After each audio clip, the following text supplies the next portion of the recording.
Donc me voici maintenant à l'étape de sortir le moteur. Pour ce faire, je vais enlever le pare-choc avant, le capot avant, pour avoir plus de commodité. Donc une fois le bouclier enlevé, puis radiateur d'eau vidangé, je vais attaquer le démontage du radiateur. Donc pour ce faire, il vous faudra démonter les deux vis qui sont ici pour pouvoir reculer ce support ici là. Donc ça se démonte à la clé 13.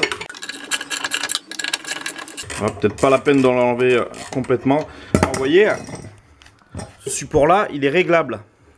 Alors comme ça, si vous avez un radiateur un peu plus grand à mettre, il est possible de pouvoir le mettre. Vous voyez, il est juste clipsé dedans ici et ici. Donc, voilà, hop. Maintenant, j'ai accès de pouvoir retirer la durite. Alors autre chose, c'est que j'ai enlevé bocal en haut. Donc du coup, la durite, elle peut venir complètement. Donc je vais enlever ensuite cette durite ici qui m'empêche d'enlever le radiateur.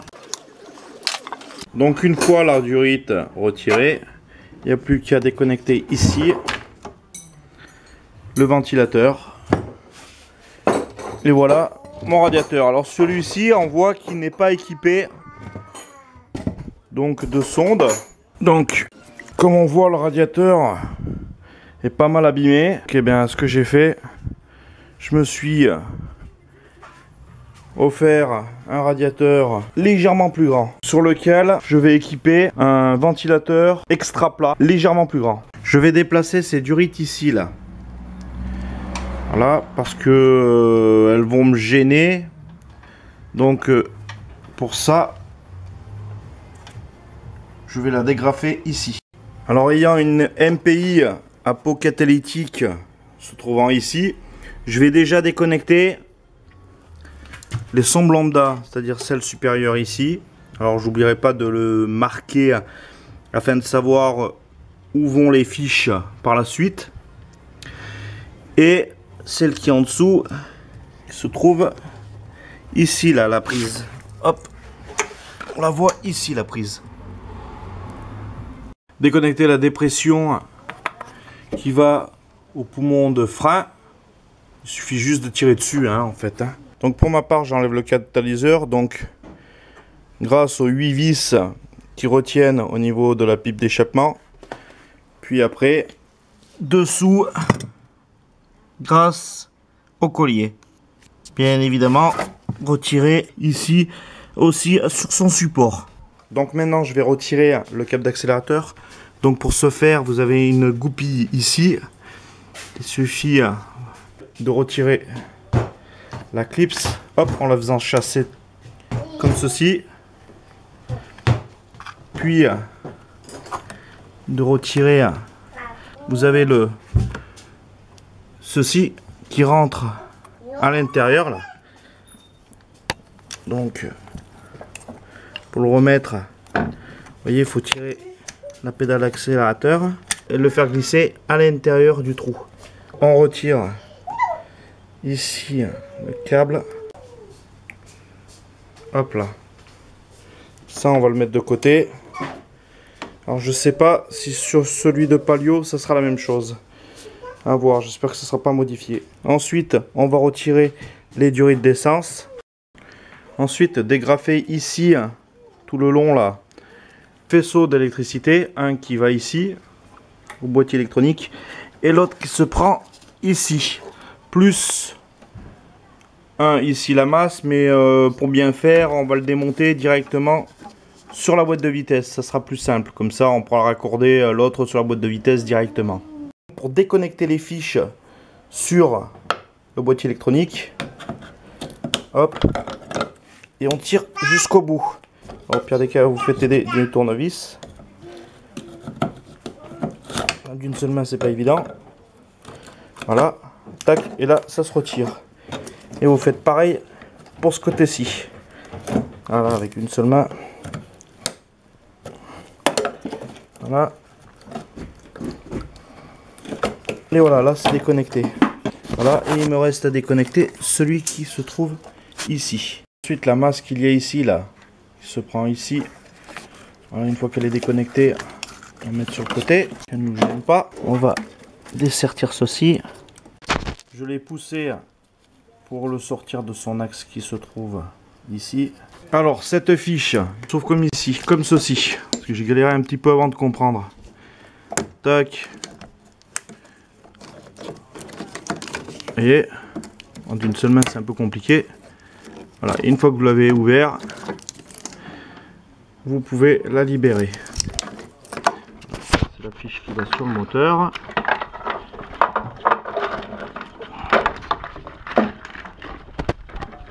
Voilà, elle va avec le moteur. Je vais ensuite enlever le capot ici.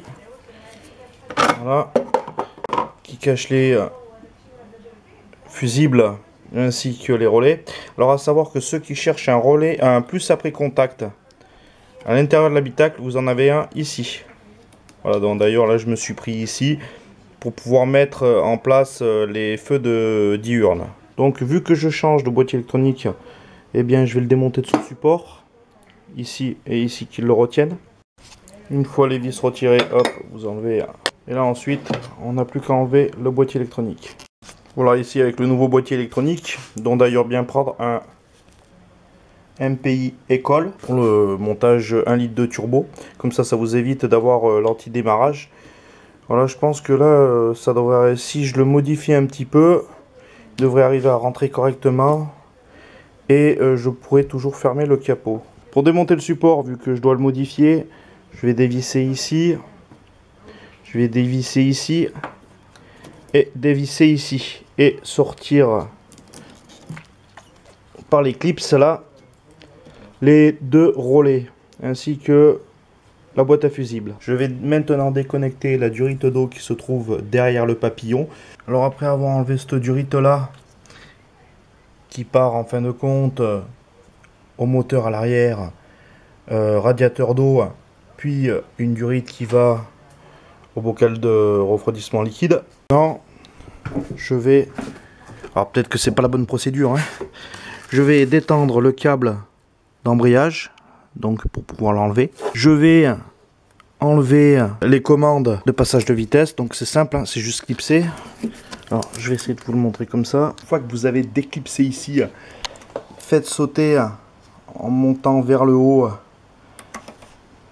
cette goupille, quoi. En fait ça fait une fourche, hein. Alors une fois que la fourche elle est enlevée d'ici, il n'y a plus qu'à sortir la commande de levier de vitesse. Pour détendre ou tendre la garde d'embrayage, il suffit seulement de tourner ici. Voilà, par exemple, à la clé 17. Et une fois que c'est dévissé, tac.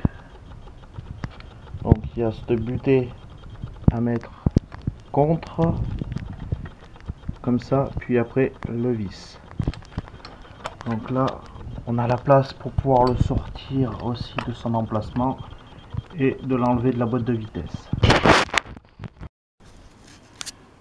Donc pour rappel, le câble il part de là, il rentre à l'intérieur ici là, hop, il ressort là, il rentre ici pour après se loger ici. Donc voilà, les périphériques tout aux alentours sont enlevés. Je vais pouvoir maintenant déconnecter les cardans. Pour sortir les cardans, je vais pas me faire chier. Une fois que je les aurai déconnectés de dessus le moyeu, je vais faire sauter le serflex ici et faire pareil de l'autre côté et tirer mes cardans. Pour ce faire, déjà démonter la roue. Ensuite, enlever l'écrou central qui retient le cardan. Alors à savoir que ici et ici, en fin de compte, il est en prisonnier. Donc ce que vous faites, c'est que vous le levez. Vous voyez, il est prisonnier dans ces gorges là. Si vous n'avez pas une pétoire assez costaud, puis après avec une rallonge comme celle-ci là, de ce longueur là, et bien, et par exemple si vous n'avez pas de frein, vous êtes tout seul, mettez une cale comme ceci et puis vous pourrez ainsi le tourner.